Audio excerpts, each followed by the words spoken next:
오늘 말씀의 제목은 하나님의 약속입니다. 하나님의 약속으로 여러분의 삶에도 하나님 주시는 큰 복이 넘쳐나게 되기를 주의 이름으로 축복합니다. 아멘.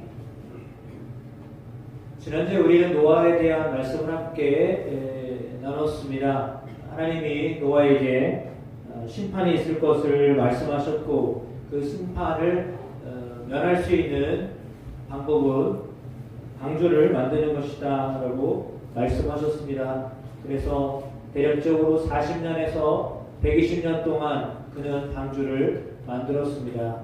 그리고 그 안에 각종 동물들이 한 쌍씩 들어갈 수 있도록 그렇게 방주를 크게 만들었습니다. 물론 그 말씀을 통하여서 하나님이 그에게 들려주신 대로 하나님은 이제 방주의 문이 닫힌 뒤에는 아무도 그곳에 들어갈 수가 없었습니다.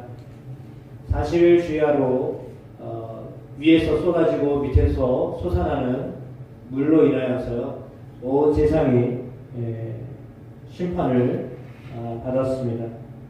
하지만 이 심판 이후에 하나님은 모세 노아의 가족들이 나와서 하나님께 첫 번째로 한 것이 제단을 쌓고 제사를 드리는 것이다 라고 말씀드렸습니다. 그래서 예배가 중요하다라고 하는 말씀을 지난주에 우리가 함께 나눴습니다. 여러분의 삶에 예배가 그만큼 중요하다라고 하는 것을 노아의 그 홍수 사건을 통해서 우리에게 가르쳐 주셨고요. 그때 하나님은 더 이상 내가 물로 심판하지 않겠다라고 하셔서 무지개로 그 약속을 우리에게 보여주셨습니다. 그렇다면 오늘 이제 노아의 가족을 통해서요 세상이 다시 시작된 것이나 마찬가지입니다. 아담과 하와로부터 시작되었던 인간들이 하나님 앞에 죄를 지었기 때문에 심판을 받았고요. 그리고 다시금 노아의 가족으로부터 세상은 다시 시작되었습니다. 그리고 나서 얼마 되지 않아서 그들 안에는 또다시 죄를 범하는 일들이 벌어졌는데 그것은 바벨탑 사건입니다. 바벨탑을 쌓아서요 그들은 그들의 이름을 높이고자 그렇게 했었습니다. 그때 하나님이 그들 가운데 한 사람을 주목하셨습니다. 그 사람이 오늘 성경 창세기 12장에 읽었던 아브람이라고 하는 사람입니다.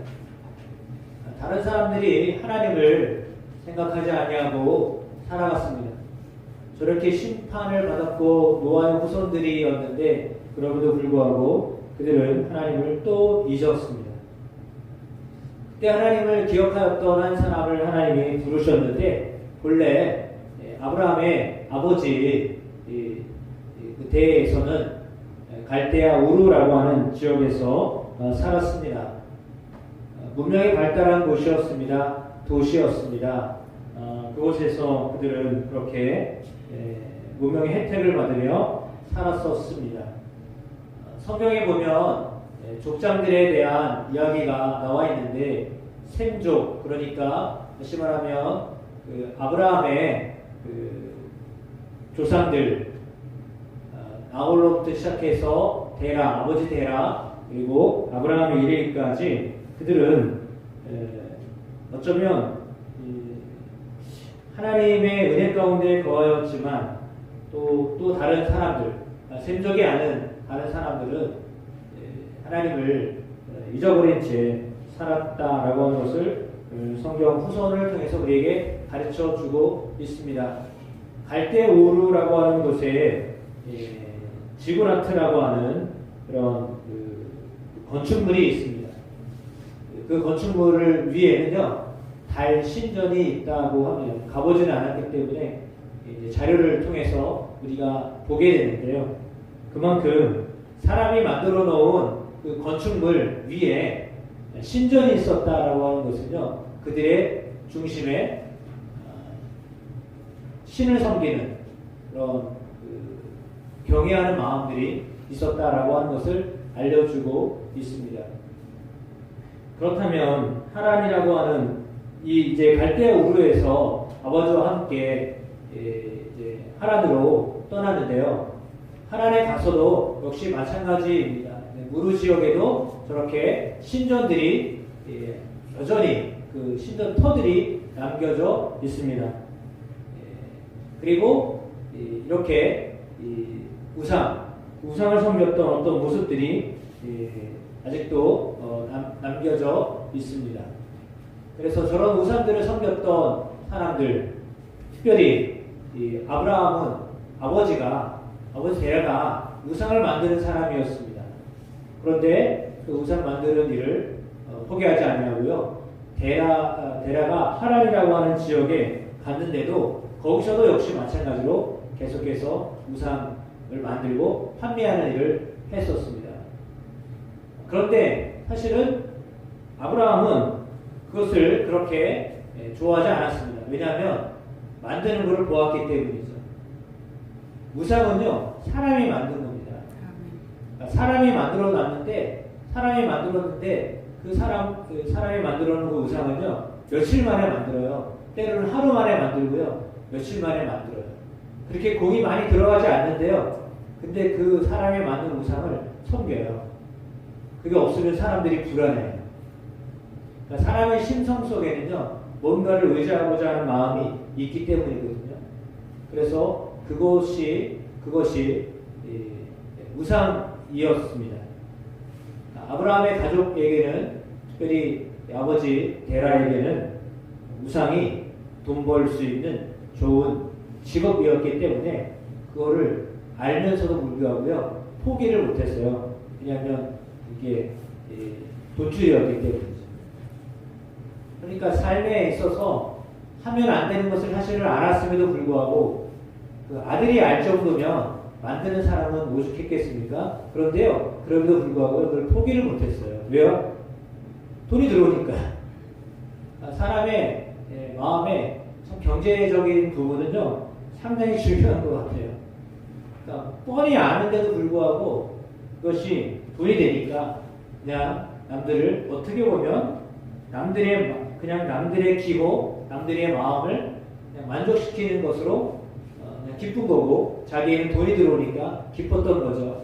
그래서 우상이라고 하는 것을 섬기는 일에 앞장섰던 아버지였고, 그런 가정에서 아브라함은 하나님의 부르심을 받았습니다.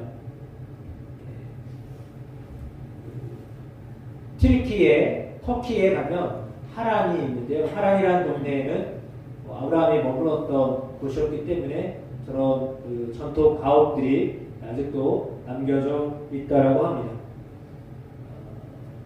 우리가 아까 지브라티의 맨 위에 달 신전이 있었다라고 했는데, 하란에도 가면 신전이 있습니다.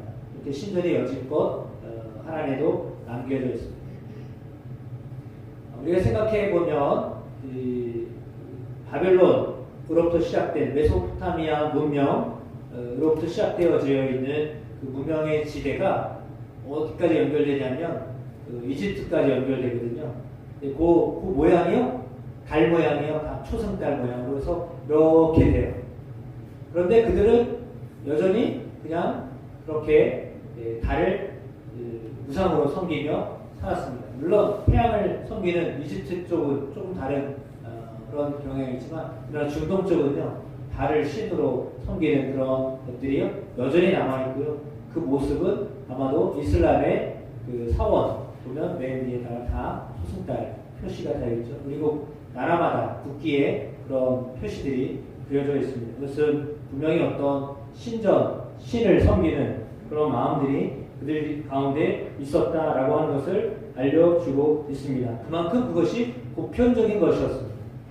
그러니까 우리나라에도 그냥 대부분의 사람들이 예전에 그냥 물 떠놓고 이렇게 정성을 기울이셨던 것처럼, 아니면 뭐 선앙당에 가서 뭔가를 했던 것처럼, 뭐 그런 거죠. 나무에다가 뭐 걸어놓고서 그렇게 빌었던 것처럼 그런 어떤 그런 종교심이 그들에게도 있었는데, 그런 삶 속에서 아브라함이 살았다라고 하는 것입니다. 누군가에게도 다 그런 뭔가를 의지하고 싶은 마음들이 있었는데요. 그게 하나님이 아니라 그 어떤 다른 것이었다라고 하는 거죠. 그런데 그럼에도 불구하고 하나님이 그를 부르셨다라고 하는 것입니다. 그래서 12장 1절에 여호와께서 아브라함에게 이르시되 너는 너의 고향, 그러니까 하나님을 이야기하죠. 고향과 친척 그리고 아버지의 집 거기를 떠나서 내가 내게 보여줄 땅으로 가라라고 하나님이 말씀을 하셨습니다. 그때가 언제냐면 하란을 떠날 때가 75세였다 이렇게 말하고 있습니다. 완전히 정착해서 살고 있었던 곳이었습니다. 안정적인 수입이 들어오고 사람들과 함께 더불어서 부족을 모르는 삶을 살았던 시절이었습니다. 근데 그때 하나님이 아브라함에게 나타나셔서 거기를 떠나라 이렇게 말씀을 하셨습니다. 어떻게 보면 상당히 안정적인 삶을 정리해라 이런 말씀이었습니다. 이 말씀은 어떻게 보면 심하게 말하면 너 죽음의 길을 선택해라 이 말과 똑같아요. 여지껏 잘 살았잖아요. 먹고 사는데 문제가 없었어요. 그래가지고 그가 나올 때 그냥 나온 게 아니라 짐승도 많고요, 종도 많고요, 많았어요. 그러니까 그만큼 부유하게 살 수 있었거든요. 더 부유하게 살 수 있었던 곳이었습니다. 그런데 하나님이 거기서 떠나라 라고 말씀을 하셨어요. 근데 주저하지 않고 떠났습니다. 그래서 그가 믿음의 조상이 되었던 것입니다. 아마 여러분 삶에도 예를 들어서 하나님이 광덕을 떠나라 말씀하시면 여러분 같으면 내가 여기서 몇십 년을 살았는데 여기서 떠나라고요? 말도 안 되죠. 아마 그런 생각을 하실 겁니다. 아브라함 역시 그러지 않았을까요? 본래는 갈대아 우르에서 태어났지만 아버지를 따라서 이 하란에 왔고 하란에서 이제는 정착하면서 잘 살았습니다. 못 산 게 아니거든요. 못 살았으면 떠나야죠. 다른 곳으로 가야 되잖아요. 근데 잘 살고 있어요. 근데요 떠나라고 하니까요. 여러분 같으면 어떻게 하실 것 같아요? 박명자 집사님 지금 떠나라고 못할 것 같아요. 근데 이제 여기 겨우 정착했는데 여기서 떠나라 그러면 아이고 야 지금 막 거기를 인도는요 이게 예예요. 인도는 이게 예래요. 이게 아니고요 이게 예래요. 인도는 이거는 yes 그거예요. 예스라고 대답하셨어요. 여러분 쉬운 일이 아니에요. 그러니까 믿음은요 사실은요 떠나는 것으로부터 시작해요. 어떤 거요? 익숙했던 거. 여러분 익숙했던 것으로부터 떠나라고 하나님이 말씀하시는 거예요. 여러분 뭐가 익숙한가요? 익숙한데 하나님과 관계가 없는 것들이 있을 수 있거든요. 거기서부터 떠나라는 겁니다.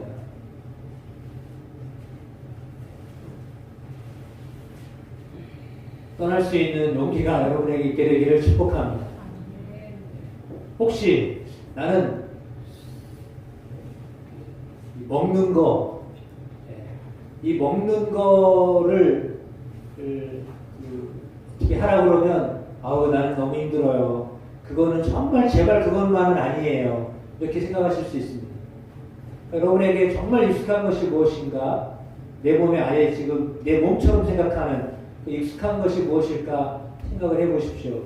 만약에 그것이 여러분에게 있어서 하나님이 떠나야 되는 것이다 라고 말한다면 그 익숙한 것에서부터 떠날 준비를 하셔야 됩니다. 그것이 오늘 아브라함에게는 고향이었습니다. 땅이었습니다. 사람들이었습니다. 자신의 어떤 직업이었습니다. 그걸 다 떠나고요. 정리하고요. 새로운 곳으로 가라고 하나님이 말씀하셨기 때문이거든요. 그렇다면 여러분도 마찬가지입니다. 내가 익숙하지만 하나님이 그거는 아니야 라고 말씀을 하신다면 그건 정말 안 되는 것 같거든요. 근데 그걸 떠나실 줄 알아야 돼요. 그게 믿음의 사람의 모습이에요. 그렇게 결단하고 살아가야 합니다. 왜냐하면 하나님이 그냥 떠나라고 하시지는 않기 때문입니다. 하나님이 복을 주시려고요 떠나라고 하시는 것입니다. 예를 들면 제가 지금 이 물컵 뚜껑을 들고 있어요. 여기다가 물 담으면 얼마나 될 것 같아? 여기 김이 서려가지고요 위에 조금 남아 있어요. 정말 감칠맛 나요. 근데 만약에 우리가 이걸 들고 있어요. 이게 전부인 줄 알고요. 이걸 들고 있어요. 그러면 이거 내려놔야 돼. 이거 내려놔야 돼. 하나님이 그렇게 말씀하시고 나는 이게 익숙하거든요. 이렇게 잡는 게 너무 익숙한 거예요. 근데 하나님은 사실은 이 엄청난 걸 준비해 놓고 계신데 이거 줄 테니 너는 그거는 내려놔라 라고 말씀하시면 어떻게 하셔야 될 것 같아요? 네? 이게 익숙하잖아요. 이게 익숙해가지고 내 몸에 붙어 있어요. 근데 이거를 이게 내려놓으면 안 될 것 같거든요. 당장 왜? 이거라도 먹어야 되는데. 그죠? 당장 여기에 있는 요거라도 먹어야 되는데 이것도 못 먹을 것 같아. 요 순간, 내려놓은 순간에. 그렇죠. 우리의 익숙한 것들, 과거에 하나님과 전혀 관계없는 것들은요, 어쩌면 이런 거예요. 하나님이 이거를 넣고 이거 마셔라 라고 하시는 거나 어떻게 비교를 할 수 있겠습니까? 여기는 어마어마하게 많이 들어있어요. 오늘 왜 이렇게 많이 넣으셨는지 모르지만 많이 들어있어요. 실컷 먹었는데요 아직도 많이 남아있어요.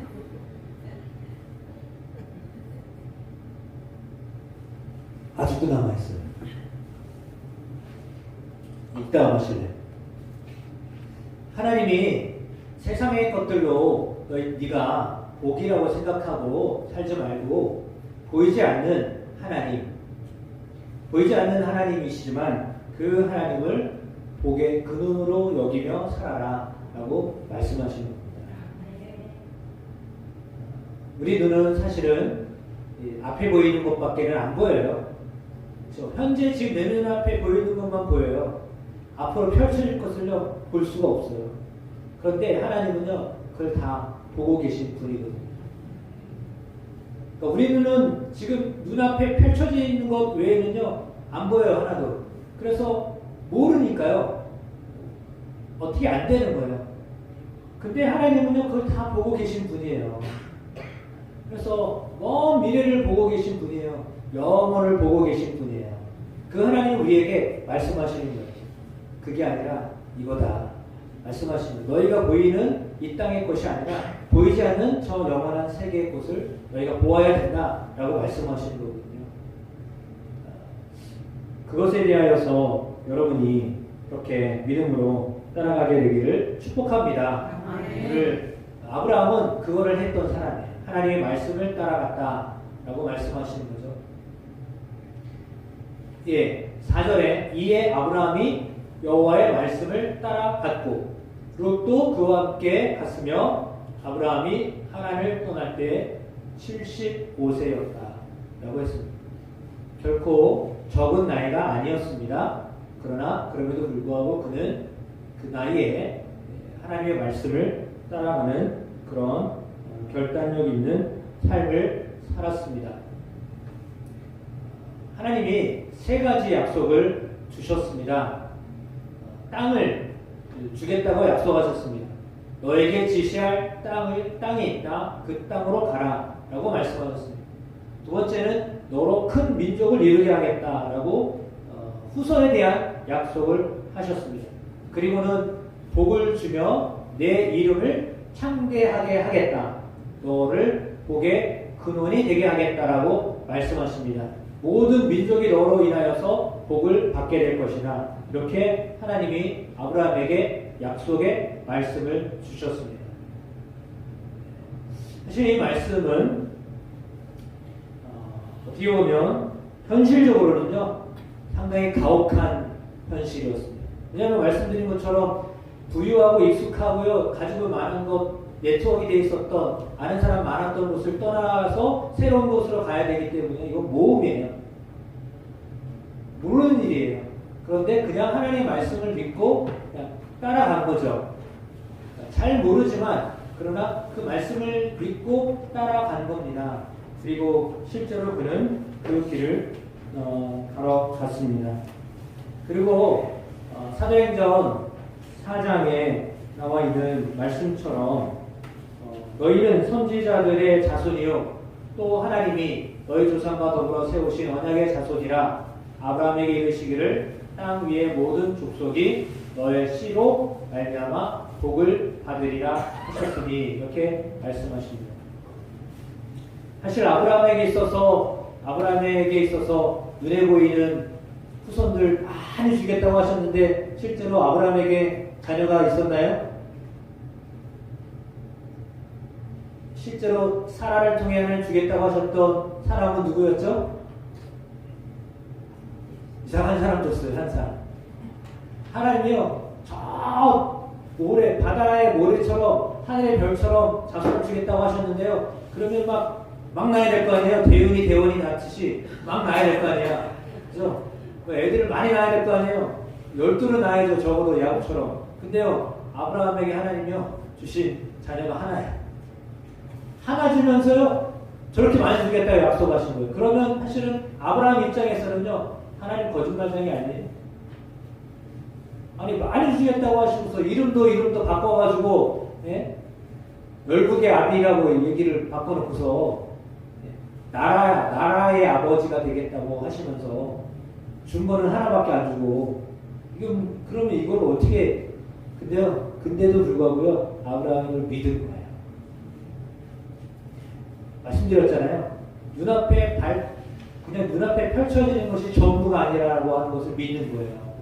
믿음은요 내 눈에 지금 당장 보이는 것이 전체다. 이게 다 하나님이 나에게 주신 것이다. 이거로만 평가하는 게 아니에요. 후손을 통해서 하실 일을 보셨던 겁니다. 더군다나 아브라함의 후손, 아브라함의 씨 누구요? 예수 그리스도. 예수 그리스도를 통해서 하나님이 하실 일, 그거를 보게 하신 거예요. 하나님이 아브라함을 복되게 하신 이유는요, 그를 통해 예수 그리스도가 나시기 때문이에요. 그렇다면요, 어쩌면 지금도 똑같습니다. 여러분 안에 예수 그리스도가 계시면, 예수 그리스도가 여러분 안에 계시기 때문에요, 여러분의 복의 근원이 되는 겁니다. 아브라함의 복의 근원이 되듯이요, 여러분 안에 예수 그리스도가 계시면 그 예수님 때문에 여러분의 복의 근원이 되는 것입니다. 그분이 여러분을 통해서 이렇게 전해지게 될 것이기 때문이죠. 따라서 아브라함의 복의 근원이라고 말한다면 예수 그리스도를 모신 여러분도 동일하게 복의 근원이 되신 것입니다. 복의 근원으로 살게 하시는 것입니다. 그래서 아브라함에게 말씀하셨던 것처럼 종을 세워 복 주시려고 너희에게 먼저 보내사 너희로 하여금 돌이켜 각각 그 악함을 버리게 하셨느냐 말했습니다. 로마서 4장 18절 바울은 이것을 이렇게 표현했습니다. 아브라함이 바랄 수 없는 중에 바라고 믿었으니 이는 내 후손이 이같으리라 하신 말씀대로 많은 민족의 조상이 되게 하려 하심이라. 어찌 보면 아브라함, 이삭 다음에 누구요? 누구죠? 야곱 다음에 12아들. 사실은 3대가 가면서요, 3대가 이렇게 지나가면서요, 정통으로 보자면 하나씩 주신 거예요. 물론 이제 서자를 딱 낳아서 아들도 있고, 이스마엘도 있고, 또 누구죠? 야곱의 형 에서도 있고 하지만, 그러나 어떻게 보면 정통으로 내려간 걸 보면 하나씩이에요. 한 명이에요. 한 명을 통해서 하나님이 이루신 거예요. 여러 번 사람을 통해서 하나님이 그 일을 이루신 거예요. 기왕이면 하나님 여러분 그 한 사람이 여러분 되기를 축복합니다. 여러분의 복이 되면 그 복이요 이렇게 흘러가는 거예요. 여러분 자손을 통해서 흘러가는 거예요. 누군가 모르지만 그 한 사람을 통해 또 흘러가는 거예요. 그 한 사람을 통해서 계속 흘러가는 거예요. 그게 예수 그리스도에까지 흘러간 거예요. 그 예수 그리스도가 여러분에게도 흘러온 거예요. 그 그리스도를 모시면 그 그리스도는요 또 여러분으로 하여금 복이 되게 하시는 거예요. 그래서 복된 사람으로 살게 하시는 거예요. 그 약속을 믿으시길 바랍니다. 그러면 하나님 여러분이 어디를 가든지요 하나님이 인도하시는 그 땅, 하나님이 인도하는 그 땅, 하나님 지시하는 그 땅을 가면 거기서도 복이 되는 거예요. 어떤 곳으로 인도하실지 모르지만 그러나 하나님 거기서 복이 있게 하실 것입니다. 그래서 그런 자리에 놓치지 않는 여러분의 삶이 되기를 주 예수의 이름으로 축복합니다.